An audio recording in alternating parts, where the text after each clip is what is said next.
Me and my brother and my sister were at home and the doorbell rings. I think it's our parents, but it's a bunch of police at the door.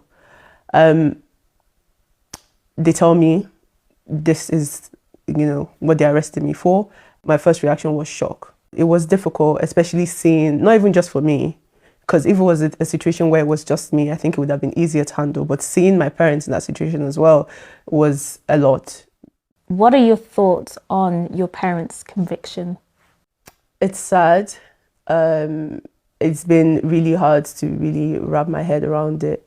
Do you understand the conviction and why they were found guilty? I understand the conviction. Personally, I disagree with it.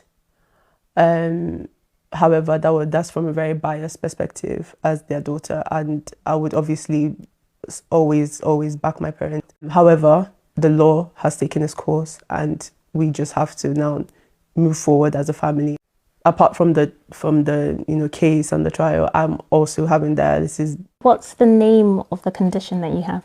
Okay, it's called nephrotic syndrome, FSGS. Basically, my kidneys are like small and they have like loads of big holes in it. Either I stay on dialysis for the rest of my life or I get a transplant. These are my two options. Was it not possible to get a donor from within your family? I had the APOL1 gene.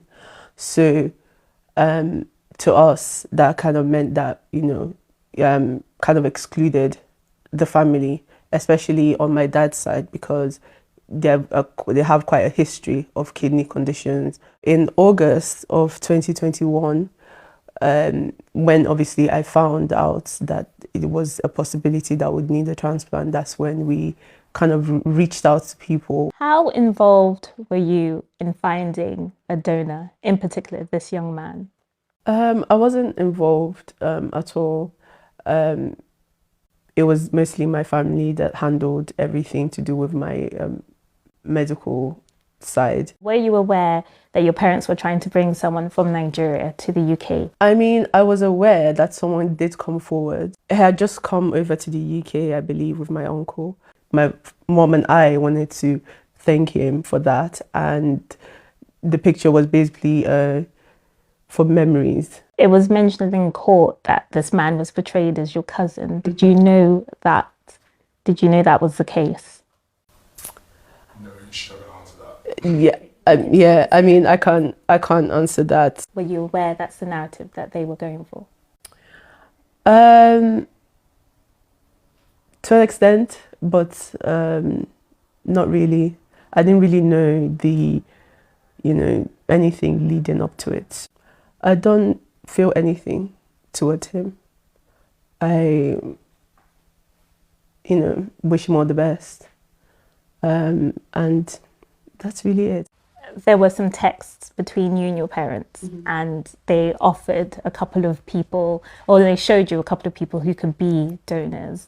Was that not some sort of involvement from your side? I wouldn't say it's an involvement. They just wanted me to see the progress that they had made. Have you been able to find someone else? Well, shortly after that, I had put out an appeal and a lot of people came up, but we weren't really able to do anything with that as of now because I'm still on dialysis. Hopefully, I would be able to, get the transplant soon. But as you know, our family is still in the middle of a trial. I would like to also use this opportunity to apologize to them for the way everything has played out. You've been seeing them, visiting them in jail all this time. Mm-hmm. Where are their heads at? What are they kind of thinking about the whole situation? They're quite calm, surprisingly. Yeah. Do they feel remorse? I can't really speak on what they are feeling. This is just from an outside perspective, seeing them. They're okay. They're just neutral. What's sort of been your lesson from all this? Life is just so dynamic. Like one day you're in your house chilling, the next day your whole life is turned upside down. So that is my main focus, try and help specifically people with kidney conditions, just to show that they don't need to be scared. Obviously there's the support of my siblings and obviously my your parents' siblings as well. However, I don't think it would ever be the same. I feel guilty because I feel like all this has happened because of me.